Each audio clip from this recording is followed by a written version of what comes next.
Hey there, everybody. Chris at Dentless Touch. Want to welcome everybody to the PDR workshop, Unscripted.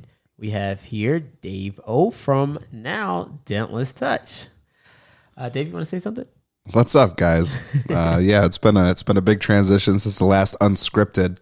Last time I was here, I was in the middle of a transition of actually moving out to the East Coast here and partnering up here with Dentless Touch. So it's been a long, smooth but long process. Finally settled in here, so now we're able to deliver on more of these unscripteds after our live shows, which you can catch on Mondays. But yeah, I mean, this is fun, and I'm ready to get into this topic that we have just sporadically chosen.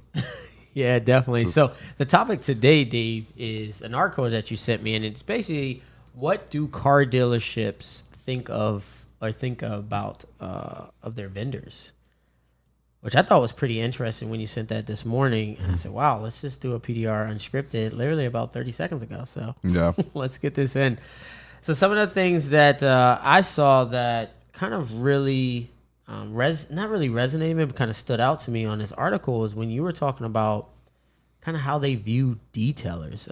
Can you elaborate a little bit of what you said before about the detailers? Yeah, so there was one part of the article that I read. They said detailers are like tow truck drivers. They're not the best caliber of people. They're not the most reliable. So that's just kind of how he nicely put it. He said that there are some out there that are dedicated to their work and they run a tight shift, but most of them are day to day. Yeah. So that's how he viewed detailing. On just the reconditioning side. This was a owner of a dealership, and this is just how he nicely put how he viewed detailers in the grand scheme of his whole business. And so for an owner, there's a certain amount of class that you have to present yourself. This guy was probably on stage talking in a more public setting, and it's alarming. That is a very nice way to put, not necessarily put down that industry, but really put down the industry. I mean, when it and I would just when you read through the subliminal, like, yeah.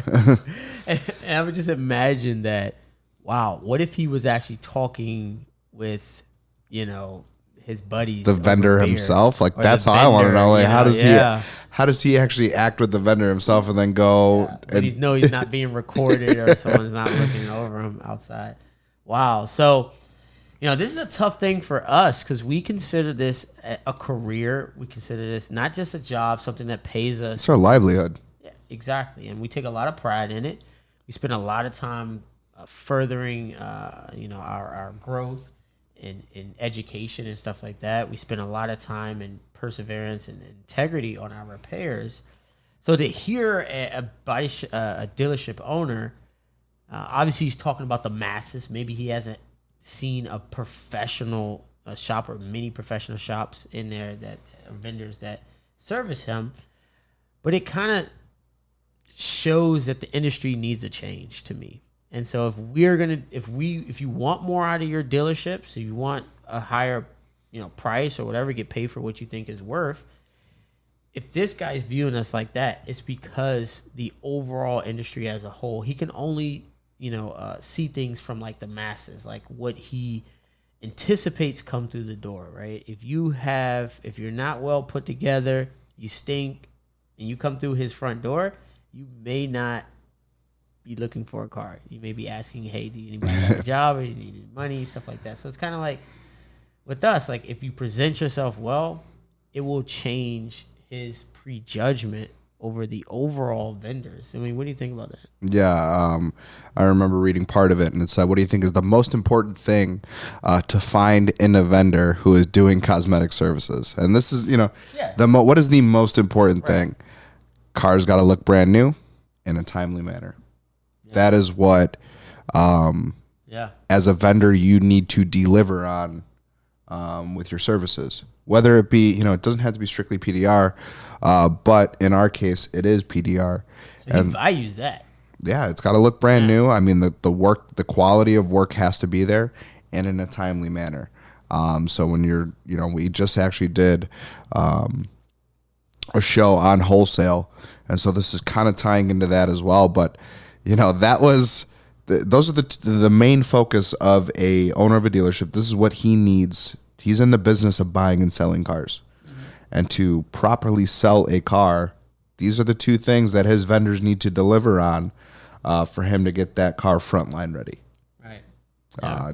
It's got to look brand new, and it's got to be done in a timely fashion. By the time he buys that car from auction, or however he gets it on trade, however he actually gets that car, from the time that happens to the time it's back out on that front line ready for resale, all the stuff needs to tie in. And as a vendor, he's PDR, interior, wheels, paint, whatever the case may be. It's got to look brand new in a timely manner. Nice. So it also says, how do you rate the price and reliability? And he basically said prices are pretty much across the board the same. He's looking to spend about between 85 and 110, and that's odd because what it clearly says is he's not really worried about the price. It's as long as it's somewhere around $100. So between 85 and 110, he really doesn't care for, as long as, like you just said, the quality of work and the reliability is there. So I thought that was pretty interesting. So if you do $75, what's the difference? What's 95? What's 85? It's not much more to them, but it could be everything to you. Right. $10 more a car could actually help you out. Maybe that one or two more tools that you need to buy a week to, grow your business, or maybe have a little helper for back office or something. That's where that $10 has come in. And as long as you're kind of in the ballpark, he's not gonna, like what you just said, the devil's in the details. So it's like he's not gonna squawk over $10. He's gonna beat you down because that's what he knows to do. But ultimately, he's focused on those things that you just talked about. So, David, we're pulling up. I know you're pulling up another article to talk about it, in elaborating some more about it. So it says, how do you find new vendors, and do you find them straight from approaching, or do they find you straight from approaching you? And he said, yeah, pretty much. And he like two, and they pretty much come around. There's a steady flow of vendors for him. Yeah. Right? And so, and that's what how he kind of chooses. And that's I think what we've been trained to do. That's what I've always done. Go in and just kind of cold call, solicit, knocking on doors, getting your teeth kicked in, day in and day out, that's how he's picking. Yeah. If one day he's consistent. like, yo, I don't like my vendor, he's not as reliable, time to change. Yeah. And then you come stepping in the door. And our technicians here at Dentless Touch, I mean, when there is time available, cards are being passed out. Like, it's not a mandatory thing, but it is one of those things like, hey, I don't really go pass out cards, go knock on doors, go build that area, go get the name out there, just be present in the area, in the body shops, in the dealerships, wherever cars are being, pretty much being sold. Yeah. But there was just another article that I did read too that they pick their vendors based off of phone calls. And this is kind of, I think, just with other technology where they're able to kind of do more selling over the phone, whereas PDR, it's kind of you have to see it in person. But when the person who was in charge of picking the vendors and actually got on the phone, this lady just really wanted to know if the vendor can't say which units their technology helped them sell down to the VIN number, the rest of the pitch was out the window. So basically, she needed to really see that the vendor was taking pride in understanding this dealership's wants, and then delivering on their wants and needs, and delivering on that with their services. So for PDR, it's harder to do over the phone, to kind of just sell to a dealership, hey, this is what we do, this is what we can offer. You're kind of just doing a numbers thing, I think, over the phone. But when you're able to go in and do, a demo for someone on the ground, that can make or break, you winning that account or not. But it's going to be repetition, doing that day in and day out, if you're trying to capture some of these wholesale accounts. Right. So guys, you can read more about this article. We will leave links in the show notes.